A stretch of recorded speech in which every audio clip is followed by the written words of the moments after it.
प्यारे दोस्तों, कैसे हैं आप सभी। दोस्तों, हम बात करेंगे रीजनिंग के मोस्ट इम्पोर्टेंट क्वेश्चनों की सीरीज में। तो प्यारे साथियों, आप जैसे भी एग्जाम की तैयारी कर रहे हो, चाहे आप किसी भी स्टेट से होंगे, ये क्लास आपके लिए रामबाण साबित होने वाली है, क्योंकि इन क्लास में मैं आपको वही रीजनिंग के क्वेश्चन करवाऊंगा जो आपको आगे एग्जाम में देखने को मिलेंगे, और ऐसे ही हूबहू क्वेश्चन आपको आगे एग्जाम में आएंगे। दोस्तों, तो बने रहना वीडियो के एंड तक। चलिए स्टार्ट करते हैं अपनी रीजनिंग की मोस्ट इम्पोर्टेंट क्लास को। इससे पहले जितने भी साथी चैनल पर नए हैं, वो चैनल को ज़्यादा से ज़्यादा लाइक शेयर सब्सक्राइब कर देना और बेल आइकन को प्रेस कर लेना। और आप इनमें से कितने क्वेश्चन सही कर पा रहे हो 15 में से मुझे कमेंट में ज़रूर बताना। और दोस्तों, इस वीडियो को कभी मिस मत करना, वरना बहुत आगे बहुत दिक्कत होगी तुम्हें, क्योंकि इनमें हर एक टॉपिक से क्वेश्चन उठाए हुए हैं। तो वीडियो के एंड तक बने रहना, और ऐसे ही क्वेश्चन तुम्हें आगे भी देखने को मिलेंगे। देखिए, एम डी अनुपात एन जेड हो गया, समानुपात आई के हो गया, अनुपात क्वेश्चन मार्क हो गया। इस क्वेश्चन मार्क के स्थान पर क्या आएगा वो हमें बताना है। तो इस क्वेश्चन को जरा गौर से समझिएगा कि इसने ऐसा क्या रिलेशन दे दिया कि एम डी से इसने एन जेड बना दिया। फिर समानुपात प्यारे साथियों आई के हो गया, और आई के बाद क्वेश्चन मार्क हो गया। तो देखिए, अंग्रेजी वर्णमाला दो तरह से चलती है। एक तो ए से लेकर जेड की तरफ चलती है, जहां एक एक पे आता है और जेड 26 पे आता है। और एक चलती है ए से लेकर नीचे एम तक, एम के सामने एन आता है, ए के सामने जेड आता है, बी के सामने वाई आता है, सी के सामने एक्स आता है, डी के सामने डब्ल्यू आता है, और दोस्तों ई के सामने वी आता है, इलेक्ट्रॉन वोल्ट हो जाता है। तो इसी प्रकार एक श्रृंखला चलती है ऐसे, और एक श्रृंखला चलती है सीधी। तो इस बात पर गौर करना, क्योंकि दोस्तों, आप अगर रीजनिंग के खिलाड़ी बनना चाहते हो तो तुम्हें रीजनिंग में इस बात को फोकस कर लेना कि रीजनिंग में तुम्हें एक तो ABCD का पूरा नॉलेज होना चाहिए, उल्टी पुल्टी कैसे भी पूछ ले। एक आपको स्क्वायर के नियम का नॉलेज होना चाहिए, एक आपको कुछ क्यूब के नियम भी याद होने चाहिए, कुछ आपको पहाड़े भी याद होने चाहिए। इस तरह से आपको रीजनिंग काफी कंटेस्ट करनी पड़ेगी, वरना तुम बहुत ही पीछे रह जाओगे। देखिए, एम डी है, एन जेड हो गया, समानुपात आई के हो गया, अनुपात क्वेश्चन मार्क हो गया। तो देखिए, मैं आपको बताता हूं, अब इस क्वेश्चन को तुम जरा गौर से समझना। देखिए, एम से एन की तरफ चलिए, इसका मतलब इसने उल्टा कर दिया। क्या कर दिया? मैंने क्या कहा था? एम के सामने एन होता है, बोला था ना मैंने। बिल्कुल सर, बोला था। तो इसी प्रकार अब तुम आई किससे सामने जब तुम देखोगे तो अंग्रेजी वर्णमाला में आर आता है। क्या आता है? आर आता है। यहाँ पर डी है, डी से जेड की तरफ चलिए। जब तुम डी से जेड की तरफ जाओगे, डी 4 पे आता है, ये 26 पे आता है, तो माइनस कितने हो गए? 4 हो गए। यहाँ से देखिए, जब तुम के में -4 करोगे तो जी आ जाएगा। क्या आ जाएगा? जी आ जाएगा। तो ये लीजिए, हमने अपना आंसर निकाल लिया है। आर जी कहाँ है? R G sir option number 1 में है, तो ये ऑप्शन नंबर फर्स्ट जो है वही क्या हो जाएगा? अपना करेक्ट आंसर हो जाएगा। Option number first is the correct answer. तो देखिए, कितने इजी होते हैं रीजनिंग के क्वेश्चन, बस हमें समझने में थोड़ी सी गलती होती है और उसी कारण हम पीछे रह जाते हैं। वरना रीजनिंग इतनी इजी सब्जेक्ट है, इतनी इजी सब्जेक्ट है कि आप इसकी कल्पना भी नहीं कर सकते। मगर आपको क्या है, रीजनिंग में थोड़े से नियम ज्ञात नहीं है, इसलिए आप इनको भूल जाते हो। चलिए अगला प्रश्न देखिए। 553 है, 551 हो गया, 447 है, क्वेश्चन मार्क है, क्या हो गया? 447 पे क्रॉस मार दो, 551 553 का रिलेशन निकाल लो, 447 का ऑटोमेटिक निकल जाएगा। देखिए, 553 है, अनुपात 551 हो गया, समानुपात 447 हो गया, अनुपात क्वेश्चन मार्क हो गया। इस क्वेश्चन मार्क के स्थान पर है क्या आएगा? तो देखिए, 553 से 551 की तरफ चलेंगे, -2 हो गया। 447 से हम -2 करेंगे तो 445 आ जाएगा। है क्या? बिल्कुल सर, ऑप्शन नंबर बी में है, तो ये अपना करेक्ट हो गया। तो बस कुछ नहीं करना, हमें अपने आंसर से मतलब है। आंसर अगर निकल जाए तो फिर दोस्तों ज्यादा मगजमारी नहीं करनी है, ना ही ज्यादा दिमाग लगाना है। बस अपना आंसर लेकर आना है और खेल खलास कर देना है। चलिए अगला प्रश्न देखिए, ये रहा हमारा नेक्स्ट क्वेश्चन। बहुत ही अच्छा और बहुत ही शानदार क्वेश्चन है। देखिए, 1728, 864, 432, 216 और क्वेश्चन मार्क है। तो सबसे पहले हमारा जो नियम है, वो हमारा नियम एक ही बात कहता है कि सबसे पहले हम इसको लिखेंगे, लिखने के बाद सोचेंगे कि क्या आएगा। तो सबसे पहले देखिए, अपन इसको अपनी वही ट्रिक के साथ करते हैं। 1728 हो गया, फिर दोस्तों कितना है? 864 हो गया, उसके बाद कितना है? 432 हो गया, उसके बाद कितना है? 216 हो गया, और उसके बाद क्वेश्चन मार्क है। इस क्वेश्चन मार्क के स्थान पर क्या आएगा? देखिए, तुम अगर यहाँ से ऐसे निकालोगे कि इसमें 1728 से कितने माइनस हो गए, ये हो गए, वो हो गए, कोई मतलब वाली बात नहीं है। चाहे कुछ भी कर लेना, कोई फायदा नहीं है। सीधे सीधे देख लेना 1728 में तुम 2 का भाग दोगे 864 आ गया, दे के देख लेना। 864 में जब तुम 2 का भाग दोगे 432 आ गया। 432 में तुम 2 का भाग दोगे 216 आ गया। अब हमें क्या करना है, तो सर हम 216 में भी 2 का भाग लगाएंगे तो 16 का तो सीधा सीधा 8 बन गया, और ये लीजिए 200 का 100 बन गया, तो 108 आ गया। क्या आ गया? 108 आ गया। और 108 आपको ऑप्शन नंबर बी में दिख रहा है क्या? बिल्कुल दिख रहा है। तो ये 108 ही अपना क्या हो जाएगा? करेक्ट आंसर है, हो जाएगा। तो option number B is the correct answer. तो ये 108 जो है ना, वही सर अपना क्या है? करेक्ट आंसर है। तो 108 इज द करेक्ट आंसर। चलिए नेक्स्ट क्वेश्चन पर डिस्कस करते हैं। अगला प्रश्न देखिए, ये ना हमारा नेक्स्ट क्वेश्चन मोस्ट इंपोर्टेंट लगा लेना रीजनिंग के अंदर, चाहे आप कोई भी एग्जाम दे लेना। एक तो ब्लड रिलेशन, और एक दोस्तों डायरेक्शन, और एक कोडिंग डिकोडिंग, ये 3 ऐसे टॉपिक है, हो ही नहीं सकता कि एग्जामिनर इनमें से क्वेश्चन ना दे। एग्जामिनर को अच्छी तरह पता है कि अगर गलत करेंगे तो इन तीनों टॉपिक से ही सबसे ज्यादा गलत करते हैं। देखिए अब इस क्वेश्चन को देखिए, बहुत ही समझने वाली बात है कि ये जो ए है ये फादर है बी का। देखिए इसको समझते हैं, इस क्वेश्चन को जरा गौर से समझोगे तो ही तुम क्वेश्चन सोल्व कर पाओगे। ये ए है, ये फादर है बी का। बी जो है वो सी की पुत्री है, बी है, बी सी की पुत्री है, तो इसका मतलब ये हो गई फीमेल। तो बी जो है वो इस सी की पुत्री है, और ये बाप है, तो इसका मतलब ये हो गए हस्बैंड वाइफ। ये लीजिए सर, ठीक है।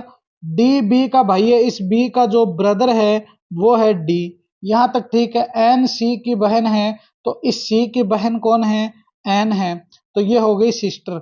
समझते जाना बी एन से किस प्रकार संबंधित है, तो बी का इस एन से क्या रिलेशन है। तो ये देखिए बी जो है, एन जो है, ये बी की क्या है? मौसी है। क्या है? मौसी है। यहाँ पर देखिए ये पिता है बी का, बी की बहन कौन है? तो यहाँ पर देखिए डी बी का भाई है, तो ये डी है वो बी का ब्रदर है, ये पिता है। ये इसकी बी की माता कौन है? बी जो है वो सी की पुत्री है, इसका मतलब ये हस्बैंड वाइफ हो गए। और ये कौन है? तो यहाँ पर एन सी की बहन है, तो ये देखिए एन जो है वो सी की बहन है। तो यहाँ पर देखिए ये इसकी तो साली हो गई ए की, और इसकी क्या हो गई? तो बी इसका क्या हो गया? तो हो गया भतीजा। क्या हो गई?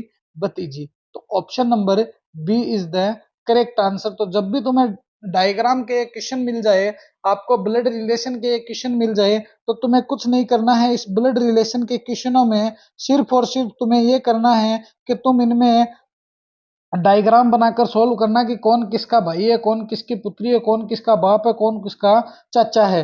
तो आपको ये रिलेशन आराम से देखने को मिल जाएंगे। अगला प्रश्न देखिए, ये रहा हमारा नेक्स्ट क्वेश्चन। देखिए रविवार को इसने गुरुवार कर दिया, और बुधवार को ये क्या करेगा? तो सबसे पहले देखिए इसने क्या किया है, इसने संडे को थर्सडे कर दिया। क्या कर दिया? थर्सडे कर दिया। चलिए आपने ऐसे लिखते हैं, सबसे पहले इसने क्या किया है, ये लीजिए सर रविवार था, इसने इस रविवार को क्या कर दिया? गुरुवार कर दिया है। क्या कर दिया? गुरुवार कर दिया है, समानुपात। अब ये बुधवार को क्या लिखेगा, बस वही तो बताना है। तो अब देखिए मैं आपको बताता हूँ, इस क्वेश्चन को जरा समझिएगा। रविवार से गुरुवार की तरफ चलिए, सोमवार, मंगलवार, बुधवार, और उसके बाद गुरुवार। तो इसका मतलब इसने रविवार में +4 कर दिया। तो अब हम इसमें +4 करेंगे तो क्या आ जाएगा? देखिए बुधवार के बाद बृहस्पतिवार, फिर उसके बाद शुक्रवार, फिर उसके बाद शनिवार, और उसके बाद पुनः कौन सा आ गया? तो रविवार। क्या आ गया? पुनः रविवार आ गया। तो ये लीजिए रविवार कहाँ है? सर ऑप्शन नंबर फर्स्ट में है, तो ये रविवार ही अपना क्या हो जाएगा? करेक्ट आंसर है, हो जाएगा। और हमें क्या करना है? हमें तो कुछ भी नहीं करना, हमें तो अपने आंसर से मतलब है, बस आंसर लेकर आना है।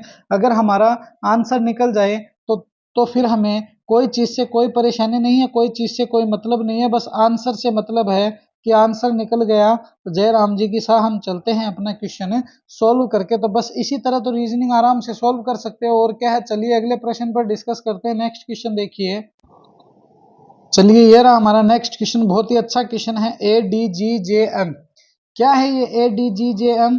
तो चलिए बताते हैं आपको क्या होता है ADGJM। तो सबसे पहले इसने क्या किया है, इसने यहाँ पर मिसिंग नंबर छांटने को कहा है कि अगला प्रश्न, अगली संख्या क्या आएगी वो हमें आप बताओ। तो सबसे पहले इसने A दे दिया, फिर इसने D दे दिया, फिर इसने G दे दिया, फिर इसने J दे दिया, और उसके बाद इसने M दे दिया, और उसके बाद क्वेश्चन मार्क दे दिया कि क्या आएगा वो हमें आप बताइए। तो चलिए इसको बताते हैं फिर हम। ए से तुम डी की तरफ चलिए, बी, सी और डी, तो क्या हो गए, तो सर +3 हो गए। डी से जी की तरफ चलिए, डी के बाद ई, एफ और जी, क्या हो गए, सर +3 हो गए। मैं कह रहा हूँ आप रीजनिंग के अगर खिलाड़ी बनना चाहते हो तो एबीसीडी को तो कोई ऑप्शन ही नहीं है, आपको रटना ही पड़ेगा। जी से जे की तरफ चलिए, +3 हो गए। के एल एम क्या हो गए, +3 हो गए। एम में +3 करिए, एम के बाद एन, ओ और क्या आ गया, पी, क्या आ गया, पी, तो +3 करते ही पी आ गया, और ये पी ही तो अपना आंसर है, तो P is the correct answer. तो ये पी क्या हो गया दोस्तों, अपना करेक्ट आंसर हो गया। तो बस हमें कुछ नहीं मतलब है, हमें सिर्फ एक ही बात से मतलब है कि अपना आंसर निकल जाए, चाहे जैसे भी निकले, बस चाहे तोड़ के, चाहे मरोड़ के, चाहे कुछ भी करो, हमें अपना आंसर लेकर आना है। बस हमें अपने आंसर से ही मतलब है। वीडियो को दबा के शेयर कर दो साथियों। यही क्वेश्चन है ऐसे जो आपको आगे एग्जाम में देखने को मिलेंगे। ये मेरी गारंटी है कि आप जब पेपर देने के लिए बैठोगे, एसएससी एमटीएस की भी आ गई है, तो एसएससी एमटीएस का पेपर देख लेना, चाहे आप रेलवे ग्रुप डी का पेपर देख लेना, पीछे जो यूपी पुलिस का पेपर हुआ था जो कैंसिल कर दिया गया था, उसमें देख लेना रीजनिंग को। बहुत सारे बंदों के मैसेज आए थे कि सर ऐसे ही प्रश्न मिले हैं। चाहे आप आगे यूपी पुलिस का री एग्जाम हो तो उसमें भी देख लेना, आपको हूबहू ऐसे ही प्रश्न मिलेंगे। चलिए नेक्स्ट क्वेश्चन देखिए। ये रहा हमारा अगला प्रश्न। दिए गए समूह में विभिन्न की पहचान करें, तो हमें क्या करना है, विषम बताना है। तो ध्यान रखना, एबीसीडी में जब भी आपको ए से लेकर जेड तक कोई संख्या दे दी जाए और उसमें विषम पूछ ले, तो एक बात हमेशा ध्यान रखना, तुम्हें कुछ नहीं करना, बस ये छांट लेना कि वाउल्स है या नहीं। अगर वाउल्स नहीं है तो दोस्तों कोई दिक्कत नहीं है। अगर सिंगल अक्षरों में आपको वाउल्स का ही नियम दिया हुआ मिलेगा, चाहे आप कैसे भी देख लेना। और अगर आपको डबल अक्षर दे दिए जाए, जैसे कि ए बी कर दिया, तो आपको प्लस का नियम मिलेगा, इस बात को ध्यान रखना। माइनस का नियम भी हो सकता है। तो देखिए अंग्रेजी वर्णमाला में कितने वाउल्स होते हैं, तो ये लीजिए सर वाउल्स लिखते हैं पहले। अंग्रेजी वर्णमाला में जो वाउल्स 5 होते हैं, सबसे पहला होता है ए, फिर आई, फिर ओ और फिर क्या होता है यू। ए, ई, आई, ओ और यू। तो अंग्रेजी वर्णमाला में 5 वाउल्स अक्षर होते हैं। आई भी मिल गया, ई भी मिल गया, ओ भी मिल गया, मगर बी कोई वाउल्स है क्या, सर बी वाउल्स नहीं है। तो ये लीजिए बी ही अपना क्या है, करेक्ट आंसर है, हो जाएगा, क्योंकि बी क्या है, वाउल्स नहीं है, इसीलिए मैं बी को क्या करूंगा, सही मान लूंगा। तो B is the correct answer. तो अंग्रेजी वर्णमाला में ये वाउल्स होते हैं, इस बात को ध्यान रखना।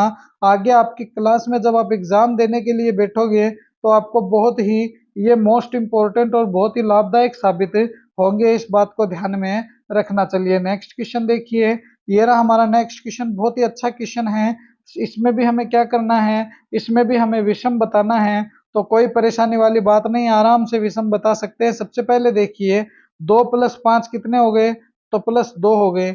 4 से 9 की तरफ चलिए, +5 हो गए। 8 की तरफ चलिए, इसमें तो कुछ है ही नहीं। 9 की तरफ चलिए, इसमें तो कुछ है ही नहीं। तो अपना ये दिमाग तो पूरा का पूरा खारिज साबित होता है, ये दिमाग तो अपना काम नहीं करता है। तो फिर एक और ट्रिक है, देखिए 25 किसका स्क्वायर है, सर 5 का। ये 9 किसका स्क्वायर है, सर 3 का। ये 49 किसका स्क्वायर है, सर 2 का। 8 किसका स्क्वायर है, सर किसी का भी नहीं है, पर 8 2 का क्यूब जरूर है। 2 दूनी 4, 4 दूनी 8, तो 2 का क्यूब 8 होता है। तो ये लीजिए सर 8 जो है वो क्या हो गया, विषम। क्यों, कैसे हुआ विषम, कि सभी में तुम देखोगे तुम्हें स्क्वायर ही नजर आ रहे हैं, मगर इसमें क्या नजर आ रहा है, तो इसमें क्यूब नजर आ रहा है। तो 8 क्या है, सर क्यूब है, किसका, 2 का। तो ये लीजिए option number D is the correct answer. चलिए नेक्स्ट क्वेश्चन देखिए।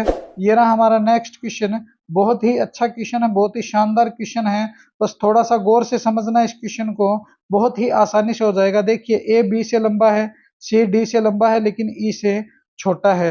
बी डी से छोटा है, डी ए से लंबा है, सबसे लंबा कौन है, कुछ नहीं है। ये नीचे वाले तो सिर्फ और सिर्फ तुम्हें कंफ्यूज करने के लिए दिए हुए हैं, इसलिए इस पे दिमाग तुम लगाना ही मत, कोई फायदा नहीं होगा इस पे दिमाग लगा के। सबसे देखिए ए जो है वो बी से लंबा है, तो सबसे छोटा कौन हो गया, बी। बी से लंबा कौन हो गया, ए। यहाँ तक ठीक है। सी डी से लंबा है, तो देखिए इसके बाद कौन आ गया, डी। इसके बाद आ गया सी, और सी छोटा किससे है, तो ई से। ये लीजिए अब देखिए बी डी से छोटा है, तो बी डी से छोटा है, बिल्कुल अच्छी बात है। डी से छोटा है बी, समझ गए बात को, डी से छोटा है बी। और देखिए डी ए से छोटा है, तो यहाँ पर देखिए ये जो डी है, ये डी ए से लंबा है तो बिल्कुल डी ए से लंबा है। तो ये तो सिर्फ और सिर्फ कंफ्यूज करने के लिए दिया हुआ है। मोस्टली प्रश्न कहाँ है, ये रहा कि सबसे लंबा कौन है, हमें तो वो बता दो साहब जी। तो सबसे लंबा तुम्हें कौन नजर आ रहा है? मेरे को ई नजर आ रहा है, जो ऑप्शन नंबर फर्स्ट में है। तो ये ई ही कौन है, सबसे लंबा है। तो ध्यान रखना, ये क्वेश्चन दोस्तों बहुत ज्यादा कंफ्यूज करते हैं। क्या करते हैं? बहुत ज्यादा कंफ्यूज करते हैं। इसलिए इन क्वेश्चनों को तुम सतर्कता से और सावधानी से अगर सोल्व करोगे तो कोई दिक्कत नहीं है, वरना तुम 100/1% इन क्वेश्चनों को गलत करके एग्जामिनर को ये मौका दोगे कि हमारा नंबर सर आप काट लीजिए, क्योंकि हम इसमें असमर्थ हैं। चलिए नेक्स्ट क्वेश्चन देखिए। ये रहा हमारा नेक्स्ट क्वेश्चन, बहुत ही अच्छा और शानदार प्रश्न है। ऐसे क्वेश्चन मैं गारंटी देता हूँ 99% स्टूडेंट गलत करते हैं, मगर जो मेरे से पढ़े हुए स्टूडेंट हैं वो कभी भी इन क्वेश्चनों को गलत नहीं कर सकते, क्योंकि मैंने एक फॉर्मूला बताया उनको कि तुम्हें कुछ नहीं करना है, हमेशा ध्यान रखना कॉमन छांट लो। क्या कर लो? कॉमन छांट लो। अगर तुम कॉमन छांट लिया तो तुम्हें कोई परेशानी होने वाली नहीं है। तो देखिए इस क्वेश्चन को करते हैं अभी फटाक से सोल्व। देखिए सबसे पहले क्या है, डैश है, फिर क्या है, वाई है, फिर क्या है, जेड है, फिर क्या है, ए है, उसके बाद फिर डैश है, फिर वाई है, फिर एक्स है, फिर वाई है, फिर डैश है, फिर डबल ए है, फिर जेड है और फिर वाई है और उसके बाद डैश है। तो अब इस क्वेश्चन को थोड़ा सा समझने की जरूरत है। तो यहाँ पर देखिए इसने क्या किया है, तो यहाँ पर तुम देखोगे एक्स वाई है, यहाँ पर भी वाई है। अगर तुम यहाँ पर एक्स लगा दो तो एक्स वाई जेड ए का एक जोड़ा बना दो। यहाँ पर देखिए डबल ए है और यहाँ पर अब तुम समझोगे तो यहाँ पर तुम अगर जेड लगा दो तो ए जेड वाई और उसके बाद यहाँ पर एक्स लगा दो तो ए जेड वाई एक्स हुआ कि नहीं हुआ? बिल्कुल। एक्स वाई फिर जेड ए हुआ कि नहीं हुआ? बिल्कुल हुआ। और ए जेड वाई और फिर एक्स लगा दो तो ये क्वेश्चन सोल्व हुआ कि नहीं हुआ? बिल्कुल सर, आराम से हो गया। हमने क्या किया, बस यहाँ से एक्स और वाई का कॉमन देख लिया, यहाँ पर इसका कॉमन देख लिया। तो हमने इसमें क्या क्या ऐड किया है बस उसे समझ लो। हमने पहले एक एक्स ऐड किया, फिर एक जेड ऐड किया, फिर एक एक्स ऐड किया, फिर एक जेड ऐड किया और फिर एक एक्स। तो एक्स जेड एक्स कहाँ है? तो ये तो डबल एक्स है, ये गलत है। डबल एक्स गलत है, डबल ए गलत है। X Z X option number C में सीधे सीधे ही नजर आ रहा है। तो ऑप्शन नंबर सी जो है साथियों, वो क्या हो गया, अपना करेक्ट आंसर हो गया। तो और हमें करना ही क्या है, हमें अपने आंसर से मतलब है, बस आंसर निकाल लें, उसके बाद जाए चाहे तय भैंस पानी में। तो ये लीजिए अपना आंसर निकल कर आ गया। नेक्स्ट एंड फाइनल क्वेश्चन देखिए, ये रहा हमारा कि यदि तुम पानी को भोजन कह दो, भोजन को वृक्ष कह दो, वृक्ष को आकाश कह दो और आकाश को दीवार कह दो, तो निम्न में से किस पर फल लगेंगे? तो अब तुम इस बात को समझना कि फल कहाँ लगते हैं। तो सर वृक्ष पर लगते हैं। किस पर लगते हैं? वृक्ष पर लगते हैं। चाहे पेड़ पर कह दो, पेड़ पर लगते हैं, चाहे आप कुछ भी कह दो जो आपके अकॉर्डिंग अच्छा रहे, मगर वृक्ष इन दोनों चीजों पर लगते हैं। इसके अलावा कोई ऐसी चीज तो नहीं है जिस पर वृक्ष लगते हैं, पेड़ व फल लगते हैं। तो इसने क्या कहा है कि तुम यदि वृक्ष कहा जाए किसको, भोजन को, भोजन है उसको वृक्ष कह दिया, मगर इसने वृक्ष को क्या कहा है, यहाँ पर नोटिस कीजिए, इसने वृक्ष को आकाश कहा है। तो हमारे जो फल है वो किस में लगेंगे? आकाश में लगेंगे। तो option number C is the correct answer. तो इन क्वेश्चनों में तुम हमेशा ध्यान रखना, तुम्हें कंफ्यूज होने की जरूरत नहीं है, तुम्हें बस सावधानी बरतने की जरूरत है, थोड़ा सा दिमाग लगाने की जरूरत है। ये क्वेश्चन तुम्हारे बहुत ही आसानी से और शॉर्ट तरीके से सोल्व हो सकते हैं अगर तुम दिमाग लगाओगे। तो ये थी दोस्तों आज की अपनी रीजनिंग के मोस्ट इंपॉर्टेंट क्लास। कैसी लगी ये क्लास मुझे कमेंट में जरूर बताना। और दोस्तों अपने परिवार के इस चैनल को ज़्यादा से ज़्यादा लाइक शेयर सब्सक्राइब कर देना और बेल आइकन को प्रेस कर लेना, जिससे कि आपको रोज इनका नोटिफिकेशन मिलता रहे। तो मिलेंगे इसी जोश और जुनून के साथ एक और नेक्स्ट वीडियो में। जय हिंद, जय भारत। प्यारे दोस्तों वीडियो को दबा के शेयर कर देना, क्योंकि आपका शेयर ही तो हमारे लिए एक बेस्ट मोटिवेशन का कार्य करता है।